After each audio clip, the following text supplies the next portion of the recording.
পৃথিবীর ইতিহাসের সবচেয়ে শ্রেষ্ঠ বিপ্লবী মহামানব ছিলেন মুহাম্মদ সাল্লাল্লাহু আলাইহি সাল্লাম, যিনি একাধারে ছিলেন একজন নবী, একজন সংগঠক, একজন রাষ্ট্রনায়ক, একজন বিচারক, একজন সেনাপতি, একজন শিক্ষক, আবার একজন আধ্যাত্মিক মহামানবও, যিনি ভুকানাঙ্গা আরবদেরকে পৃথিবীর সেরা জাতি বানিয়ে দিয়েছিলেন, পৃথিবীর ইতিহাসের মোড় ঘুরাই দিয়েছিলেন।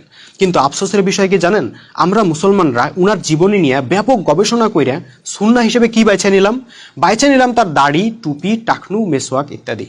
এগুলাই নাকি নবীর সুন্নাহ, উনি নাকি আমাদেরকে এইগুলা শিখাইতে আসছিলেন। ভাই, যিনি মাত্র 10 বছরে 78টা যুদ্ধ করছিলেন, তার তলোয়ার আপনাদের কাছে সুন্নাহ হইল না, সুন্নাহ হইল তার মেসওয়াক। তার শিরস্ত্রাণ সুন্নাহ হইল না, সুন্নাহ হইল তার টুপি। তার বর্ম সুন্নাহ হইল না, সুন্নাহ হইল তার জব্বা।